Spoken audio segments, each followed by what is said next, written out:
Hey everybody, David the AI Guide here. Welcome to another week on the AI Guide where we're making AI human. What does that mean? That means we focus on the human impact of AI and all the associated exponential technologies that are rapidly changing our world now. And we have an exactly on point story with what I just said to kick off this week. So stay tuned for that. But first, click the links below. Get my book on Amazon, The Beginner's Guide to AI, A Short History of AI and Current Impact on 10 different industries. So it's a broad view of AI, a quick read, about 2 hours. And the second link, free resources. Check out these resources. And if you need a reason why to do that, you're going to hear that right now from the man himself, Geoff Hinton. So huge news this week with Geoff Hinton going live on TV to announce his departure from Google. And for those of you who have not seen my channel before and don't know who Geoff Hinton is, he's basically the father of modern artificial intelligence and the perfecter of the neural network.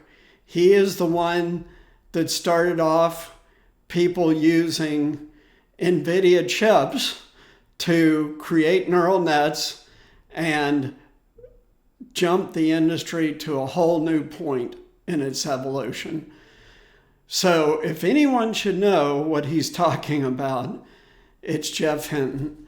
And let's break down a couple of his comments from his interview that he just did. And I'm actually going to compile 3 different interviews that he did. One to Reuters, one to CNN, and one that was with the BBC and posted on YouTube. Artificial intelligence could pose a more urgent threat to humanity than climate change, Hinton said this week. Geoff Hinton, known as one of the godfathers of AI, quit Alphabet, which is Google, after a decade at the firm, saying he wanted to speak out on the risk of the technology without affecting his former employer. Hinton's work is considered essential to the development of current AI systems. But he is now among a growing number of tech leaders publicly espousing concern about the possible threat posed by AI if machines were to achieve greater intelligence than humans and take control of the planet. So, as you can immediately tell, for those of you who have been on this channel for a while, he's directly echoing the themes that led me to start the AI Guide 3 years ago to warn younger people 18 to 34 about what was coming. And that 3 years ago was before anyone was talking about this. But now the godfather of AI is echoing the concerns I've been highlighting for a few years now. Microsoft-backed OpenAI fired the starting pistol on a technological arms race in November when it made AI-powered chatbot GPT available to the public, which became the fastest-growing app in history. In April, Twitter CEO Elon Musk joined thousands in signing an open letter calling for a 6-month moratorium on further development of these models past GPT-4, which was launched after ChatGPT. And basically, he was urging that work stop on GPT-5. Hinton, however, disagrees with pausing research. It's utterly unrealistic, he said. AI's existential risk is close enough now that we ought to be working very hard now and putting a lot of resources into figuring out what we can do about this issue. So I've mentioned this before. In the European Union, regulations on AI have already been developed and are being implemented. And in the EU, immediately after this letter was issued, a committee started developing new regulations. Last week, the committee agreed to a landmark set of proposals targeting generative AI, which would force companies like OpenAI to disclose any copyrighted material used to train their models. So this is a point I haven't really talked too much about yet, but it's extremely important. All creators have copyrights in what they create. But what ChatGPT and GPT-4 have done is just scrape the entire internet, which means everyone's copyrighted materials, and incorporated it into their models with no compensation.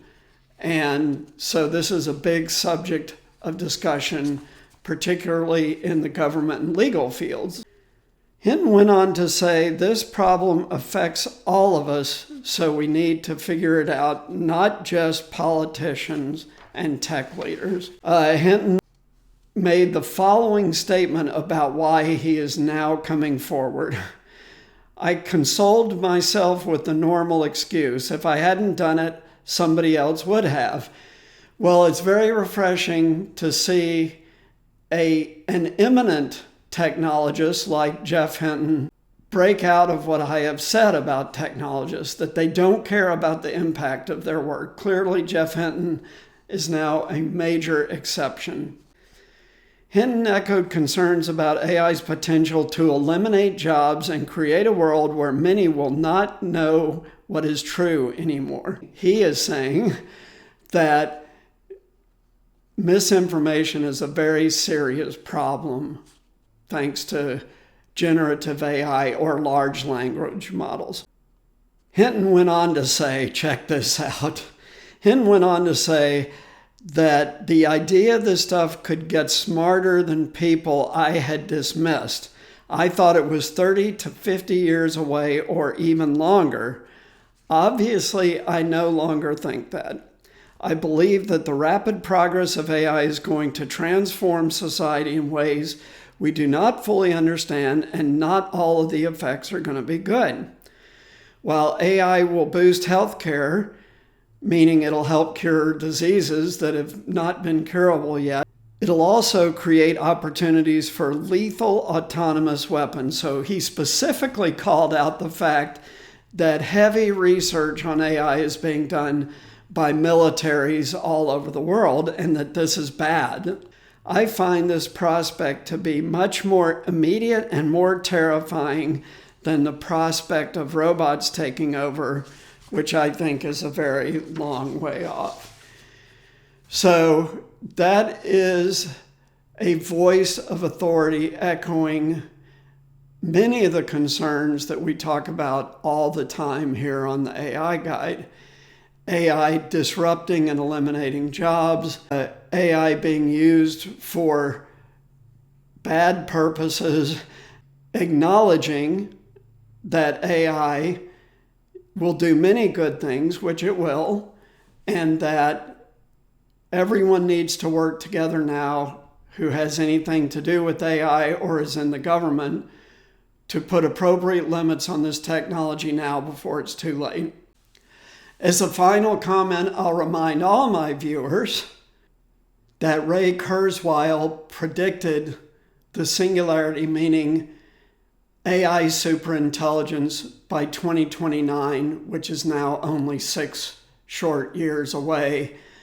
And he has a near impeccable record of predicting the future. And he made this prediction 30 years ago. And we're on the cusp of it now. So I think all of this together says that it's time for governments to step in, because the companies developing this and the militaries developing this are not going to stop. It will take something bigger, whether it's the UN or whatever it is, to step in and get global agreement to put appropriate limits on AI while preserving the great things it can do to benefit humanity. Thanks so much for tuning in. We'll see you next time. Click those links below and Please like, subscribe, and share. Really appreciate your support. Take care. Bye.